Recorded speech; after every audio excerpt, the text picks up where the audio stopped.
dan semua hari ini, dan kita bisa memahami beberapa rekan kita yang nggak bisa hadir itu memang hari-hari ini itu adalah hari-hari libur, dan saya sangat terima kasih bahwa Bapak Ibu bisa menyempatkan hari ini untuk hadir di sini. Terima kasih. Wassalamualaikum warahmatullahi wabarakatuh.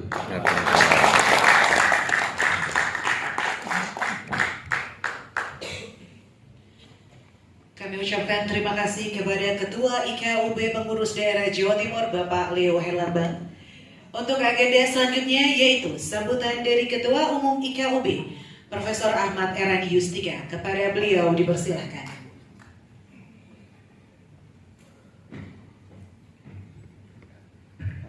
Bismillahirrahmanirrahim. Assalamualaikum warahmatullahi wabarakatuh.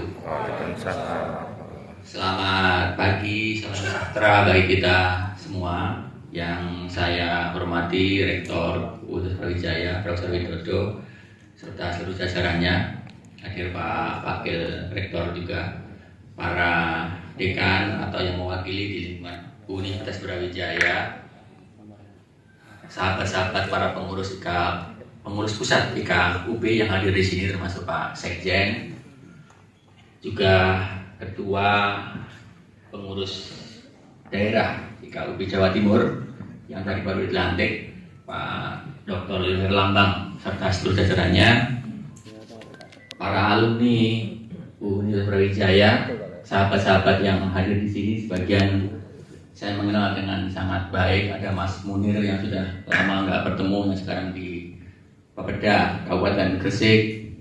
Ada Mas Dacil, nama aslinya malah saya kadang-kadang lupa, Direktur Rumah Sakit paling hit sekarang di Kota Malang, serta semua yang hadir di sini. Syukur alhamdulillah kita bisa bertemu pada pagi hari ini, meskipun tadi disampaikan oleh Pak Leo, Mas Leo, memang ini hari yang tidak mudah. Itu ada Mas Susianto, mantan Ketua IKUB Malang Raya. Alhamdulillah sudah sehat, siap mengaum kembali. Kita bisa bertemu dalam hari-hari yang memang tidak mudah karena semua psikologisnya sedang liburan. Tapi mudah-mudahan kehadiran sahabat-sahabat semua, kawan-kawan semua, para alumni di sini itu bisa mengisi sebagian hari libur kita itu dengan memberikan hal-hal yang bermanfaat bagi alma mater kita tercinta. Tadi Pak Leo sudah menyampaikan beberapa hal. Saya kira yang paling pokok yang ingin saya sampaikan adalah alumni kita setiap tahun bertambah. Jadi kurang lebih ada 10.000. Yang tadi Pak Wakil Rektor sudah saya sempat menanyakan, ada 10.000 minimal setiap tahun. Bayangkan ada 10.000. Ini merupakan sumber daya yang sangat besar untuk berbagai macam kepentingan yang ujungnya itu bagi penguatan dan kejayaan alma mater kita tercinta. Kalau 10 tahun saja berarti kan ada minimal 100.000. 20 tahun berarti ada 200.000. Alumni kita udah ratusan ribu jumlahnya. Nah, simpul-simpul yang besar ini mesti kita konsolidasikan, dan salah satunya adalah ikatan alumni, baik yang dari pusat, daerah, cabang, di komisariat, dan seterusnya. Semua kalau bekerja dalam satu lini, satu nafas, saya kira sumber daya yang besar tadi itu bisa dikonsolidasikan menjadi satu gerak bersama. Tadi di Mars IKUB itu bergerak serentak untuk bisa memperkuat kampus tercinta kita. Sehingga tugas utama sebetulnya para pengurus baik dari pusat maupun di daerah, cabang, komisariat itu mengkonsolidasikan. Yang kedua, nantinya salah satu tugasnya adalah memperkuat dan memperlebar jejaring. Kalau konsolidasi di internal, kalau jejaring kita harapkan itu bisa banyak mengajak kelompok-kelompok strategis di eksternal alumni Universitas Brawijaya, yang saya kira karena pergerakan vertikal dan horizontal para alumni, maka jaringan itu sangat mungkin untuk bisa dirajut. Para alumni kita tersebar di lembaga-lembaga publik, juga di sektor privat, di level daerah, nasional, bahkan internasional. Kalau jejaring ini kita hidupkan, kita perlebar lagi, insya Allah itu akan menjadi wadah yang penting setelah konsolidasi tadi itu bisa kita jalankan. Ini kurang lebih hal-hal primernya. Selebihnya saya berharap agar para pengurus nantinya, khususnya karena ini kita berbicara pada Provinsi Jawa Timur, daerah Jawa Timur, agar kegiatan bisa diperbanyak yang strategis, yang bermanfaat buat alumni. Jangan sampai jumlah kegiatan sama dengan musim di Indonesia, musim hujan dan musim kemarau, ramai pada saat pelantikan semacam ini, setelah itu sunyi, tidak ada aktivitas. Ini ada di beberapa kepengurusan di daerah cabang atau komisariat. Jadi yang paling penting adalah harus menciptakan program-program, kegiatan-kegiatan yang betul-betul bisa memberikan penguatan kepada alumni dan khususnya kepada alma mater tadi itu. Karena pada ujungnya kita semua itu ingin alma mater kita yang sudah mapan, yang sudah bagus ini bisa jauh lebih berkembang lagi. Jadi kita berharap agar Pak Leo dan seluruh jajarannya nanti dalam masa-masa khidmat periode 2023-2027 itu mengaktifkan kegiatan-kegiatannya. Dan Bismillahirrahmanirrahim. Assalamualaikum warahmatullahi wabarakatuh. Waalaikumsalam warahmatullahi wabarakatuh. Selamat pagi, salam sejahtera buat kita semua. Yang saya hormati Ketua IKA Universitas Brawijaya, Prof. Erani. Yang saya hormati Sekretaris Jenderal IKA Universitas Brawijaya. Yang saya hormati Ketua IKA cabang ya, daerah Jawa Timur ya, Pak Dr. Leo Herlambang, dan tentu seluruh tim yang hadir, dan juga yang saya hormati seluruh teman-teman yang hadir. Alhamdulillah Pak WR4 ini juga hadir. Jadi saya melihat perkembangan universitas ini bisa besar atau tidak tergantung dari dukungan alumninya. Kita nggak bisa sendiri. Untuk itu saya tuh sangat senang sekali hari ini teman-teman alumni mau berkumpul, ya, kemudian membuat organisasi yang lebih baik seperti yang sampaikan Pak Ketua IKA tadi, maju serentak. Itu menjadi sangat penting untuk kemajuan Universitas Brawijaya.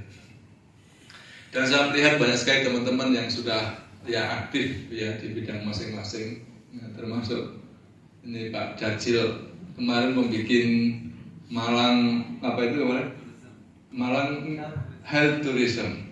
Ya, ini salah satu yang digagas beliau sehingga kan menjadi salah satu pilar untuk kemajuan Kota Malang dan tentunya dengan Universitas Brawijaya. Saudara sekalian, ada hal yang sangat penting yang saya sampaikan. Yang pertama adalah saya melihat database statistik Universitas Brawijaya, mahasiswa yang masuk setidaknya 5 tahun terakhir, mungkin sampai 10 tahun terakhir saya cek, 50% mahasiswa kita itu dari Jawa Timur, 50%. Sisanya baru tersebar dari berbagai provinsi. Artinya apa?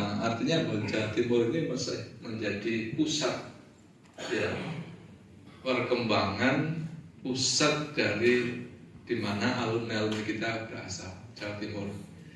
Sehingga saya mohon nanti Pak Leo ya untuk bisa melakukan konsolidasi yang sangat kuat di Jawa Timur. Saya pengen paling tidak setiap kabupaten harus ada pengurusnya yang aktif. Dan saya pastikan setiap kabupaten pasti banyak sekali alumni kita yang ada di Jawa Timur itu. Pasti ada. Dan dipastikan juga setiap kabupaten ada pejabat yang dari alumni Universitas Brawijaya. Entah sebagai sekda, sebagai kepala dinas, itu ada setiap kabupaten. Sehingga saya kira untuk merajut kembali ya ikatan emosional kita itu menjadi sangat penting. Dan ini saya berharap juga nanti bisa inlining dengan program-program Universitas Brawijaya, bahwa kita juga punya concern untuk sama-sama membangun Jawa Timur. Jadi kita ada program KKN atau Master Membangun Desa itu yang kemarin kita sudah berangkatkan sebagian, itu di seluruh Jawa Timur ada 1000 desa. Tidak hanya mahasiswa, Bapak Ibu dosen kita bekali juga untuk bisa turun ke desa-desa.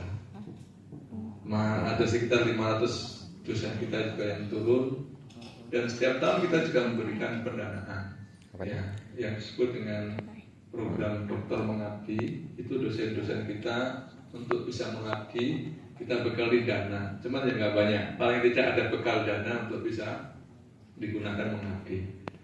Dan ini saya pengen program-program ini kalau inlining dengan teman-teman alumni kan sangat luar biasa ya, karena dengan bantuan alumni paling tidak ya program kita akan bisa bekerja ya, akan bisa lebih optimum saya kira. Dan jaringan alumni yang ada itu bisa dipakai apa saja ya, dipakai dalam tanda kutip yang positif. Ya saya pengen juga jaring-jaring ini juga bisa menopang karirnya alumni juga. Coba bayangkan tadi sampaikan ratusan ribu alumni kita. Nah kalau mau jadi DPR saja itu kan gampang itu. Ya asal mau kompak kan gitu. Mau DPR, mau DPRD, mau nyalon bupati, wakil bupati, nggak sulit. Karena alumni kita begitu banyak dan tersebar. Tergantung bagaimana kita merajut tadi. Nah, merajutnya itu yang menjadi PR saya kira. Dan ini adalah tantangan Bapak sekalian. Jadi resources yang besar itu kita harus rajut dengan sebaik-baiknya. Kemudian yang menjadi menarik juga tadi Pak Leo juga menyampaikan tentang kepeduliannya agar universitas semakin besar ya, dengan meningkatkan pendapatan di luar UKT.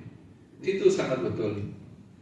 Kita mendapatkan tantangan yang luar biasa dari pemerintah agar universitas ini bisa mendapatkan income ya, itu di luar UKT. Ini tantangan yang tidak mudah. Yang selama ini kita fokusnya masih pada UKT. Dan Universitas Brawijaya kita sudah mulai sebenarnya menyambut ke situ dengan membuat badan-badan usaha. Dan kita sudah lebih dari 15 badan usaha yang kita miliki. Lebih dari 15. Dan manpower dari badan usaha kita itu hampir 1000 orang. Sekitar 960 sekian orang, saya nggak hafal tepat, hampir 1000 manpower dari khusus dari badan usaha, bukan Universitas Brawijaya, tapi hanya dari badan usaha. Sehingga peluangnya juga sangat besar jika teman-teman alumni nanti mau membantu kita juga untuk menghidupkan badan usaha kita. Dan badan usaha kita itu hampir semua sektor. Di sektor tourism ya, sektor pendidikan, sampai kemudian sektor teknologi, itu kita ada semua. Rumah sakit, poliklinik ada semua, hampir semua bidang. Cuman kita belum bisa berkembang. Nah, dugaan saya kenapa? Ya karena kita mindsetnya itu, kita yang mengelola mindsetnya masih mindset PNS. Nah, kita kan baru keluar dari badan perguruan tinggi PLU masuk ke PTNBH, sehingga merubah kultur dan mindset dari PNS menjadi corporate. Ini tantangan yang luar biasa. Ya, dan ini saya yakin kalau nanti kita disupport sama teman-teman alumni, insya Allah mudah-mudahan kita akan cepat segera untuk bisa menghasilkan badan usaha Indonesia yang menguntungkan. Kemudian yang ketiga, Bapak sekalian, Universitas Brawijaya juga kita akan mencoba kembangkan ya menjadi universitas yang bertaraf internasional. Ya, kita mencoba untuk go global juga. Sehingga saya menugaskan Pak WR4 ini, tugasnya banyak sekali. Bagaimana membawa universitas kita itu menjadi dikenal di level internasional. Sehingga Pak WR4 ini punya banyak sekali program-program untuk internasionalisasi dari Universitas Brawijaya. Dan nanti mohon juga teman-teman alumni juga bisa bersinergi membantu kita. Dan kemudian kita juga punya banyak tantangan untuk mengembangkan keilmuan-keilmuan baru dan kampus-kampus baru. Dan nanti di Jawa Timur ya Pak Rio, saya nggak tahu nanti office-nya di mana. Paling tidak saya berharap di mana ada kampus Universitas Brawijaya, di situ nanti ada office-nya. Di Kediri kita punya, cuman kayaknya belum ada office-nya ya. Nah, nanti teman-teman alumni bisa cabang Kediri, ya bisa membuat office di kampus Kediri. Sehingga saya pengen daerah-daerah Kediri dan sekitarnya nanti juga harus berkembang juga ikatan alumni kita, karena kita sudah ada kampusnya, sudah ada gedung, sudah kampus, ya nanti sama-sama kita untuk merajut ke sana juga. Kemudian kita punya kampus Kepanjen juga. Kampus Kepanjen masih berupa sawah, sekalian. Nah, ini juga pikiran buat kita untuk mengembangkan.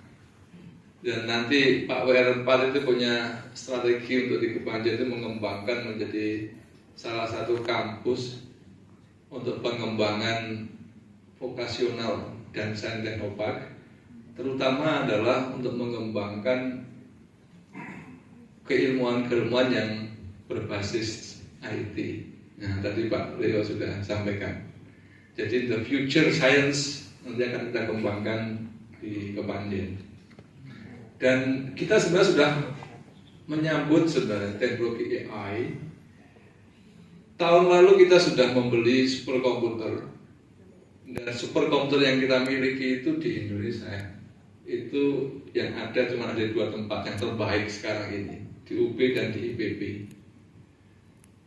Tetapi juga kita menunggu teman-teman dari alumni, ide-ide dari alumni bagaimana memanfaatkan superkomputer ini yang links dengan kebutuhan teman-teman alumni, dan teman-teman alumni kan pasti punya institusi industri dan seterusnya. Ini yang kita masih harus lakukan linksnya.